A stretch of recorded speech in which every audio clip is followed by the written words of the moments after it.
दोस्तों, मैं आज आपको श्री कृष्ण जी और रुक्मिणी जी की प्रेम कहानी के बारे में बताने जा रही हूँ। जब भी हम प्रेम कहानी की बात करते हैं तो जहन में एक ही तस्वीर उभरती है, वो है राधा कृष्ण की। हमने दोनों के प्रेम प्रसंग तो बहुत सारे कहानियों में पढ़ी है, मगर सारा जग इस बात को भी जानता कि श्री राधा रानी भगवान श्री कृष्ण की कभी धर्मपत्नी नहीं बन पाई थी। वेद पुराणों और साहित्यों पर विश्वास किया जाए तो श्री कृष्ण की 8 रानियाँ थीं, जिसमें उन्होंने विधि पूर्वक विवाह किया था। और इन 8 रानियों में से सबसे पहली रानी रुक्मिणी देवी ही थी। रुक्मिणी और श्री कृष्ण की शादी की कथा भी बहुत ही रोचक है। आज हम आपको बताएंगे कि आखिर श्री कृष्ण और रुक्मिणी कैसे मिले थे और कैसे दोनों का विवाह हुआ था। विदर्भ राज्य के राजा भीष्मक के एक पुत्र थे और एक पुत्री थी। पुत्र का नाम रुक्मी था और पुत्री का नाम रुक्मिणी थी। राजा भीष्मक अपनी पुत्री से बहुत ही ज़्यादा प्रेम करते थे और उनके विवाह के लिए योग्य वर की तलाश में थे। इस विषय में राजा भीष्मक के सबसे करीबी मित्र एवं महाभारत कालीन मगध राज्य के नरेश जरासंध को भी पता था। जरासंध को उस वक्त का सबसे शक्तिशाली राजा माना जाता था और ऐसा भी कहा जाता था कि जरासंध का वध कोई नहीं कर सकता है। जरासंध देवी रुक्मिणी को अपनी पुत्री जैसे ही मानते थे और इसलिए वो खुद ही रुक्मिणी के लिए योग्य वर की तलाश में थे। मगर रुक्मिणी के मन में शुरू से ही भगवान श्री कृष्ण की छवि बनी हुई थी। बड़े बड़े महारथी को परास्त करने वाले श्री कृष्ण की कथा रुक्मिणी कई लोगों के मुंह से सुन चुकी थी।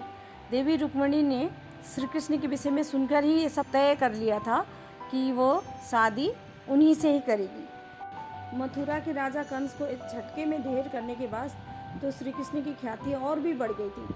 उनके वीरता के चर्चे चौतरफा गूंज रहे थे।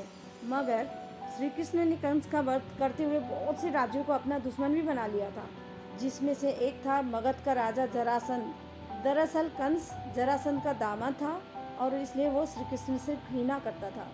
जब जरासंध को इस विषय में ज्ञात हुआ कि रुक्मिणी और श्री कृष्ण प्रेम में है, तो देवी रुक्मिणी के भाई रुक्मी के साथ मिलकर जरासंध ने शिशुपाल के साथ रुक्मिणी का विवाह तय कर दिया था।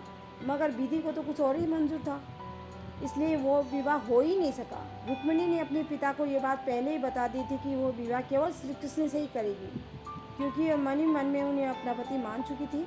ऐसे में रुक्मिणी के पिता ने भी उन्हें सहयोग देने की ठान ली थी। मगर जरासंध और देवी रुक्मिणी के भाई को जैसे इस बात की भनक लगी, उन्होंने राजा भीष्मक और राजकुमारी को कारागार में डाल दिया। कारागार में बंदी बने हुए देवी रुक्मिणी ने श्री कृष्ण की सखी एवं बरसाने की रानी देवी राधा को पत्र लिखा, जिसमें उन्होंने बताया कि कैसे उन्हें और उनके पिता को बंधक बना लिया गया है और वो चाहते हैं कि श्री कृष्ण उन्हें बचाने के लिए स्वयं विदर्भ राज्य पधारे। श्री राधा रानी को जब ये पत्र मिला तो उन्होंने स्वयं श्री कृष्ण से देवी रुक्मिणी की मदद करने के आग्रह किया। इस बात से श्री कृष्ण पहले ही वाकिफ थे कि देवी रुक्मिणी को यदि ये बचाने गए तो उन्हें उनसे विवाह भी करना पड़ेगा। मगर सखी राधा के आग्रह पर उन्हें विवशता पूर्वक देवी रुक्मिणी को बचाने के लिए जाना ही पड़ा। श्री कृष्ण जब विदर्भ देश पहुंचे तो वहां देवी रुक्मिणी का स्वयंवर पहले से ही चल रहा था। कृष्ण और देवी रुक्मिणी के भाई रुक्मी के बीच बहुत भयानक द्वंद्व युद्ध हुआ। लोक कथाओं के अनुसार श्री कृष्ण ने रुक्मी का वध करने के लिए अपना सुदर्शन भी उठा लिया था, मगर देवी रुक्मिणी के आग्रह पर उन्होंने रुक्मी को छोड़ दिया। भरी सभा में देवी रुक्मिणी को अपहरण कर उन्हें अपने साथ ले गए। रुक्मिणी तो पहले ही कृष्ण से प्रेम करती थी और मन ही मन उन्हें अपना पति मान चुकी थी।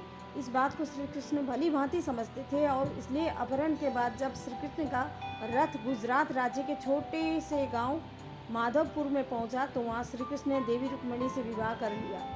रुक्मिणी से विवाह करने के बाद श्री कृष्ण ने उन्हें अपनी नगरी द्वारका ले गए और उनका धूमधाम से स्वागत किया गया। यहाँ पर मैं रुक्मिणी के बारे में कुछ बताना चाहती हूँ।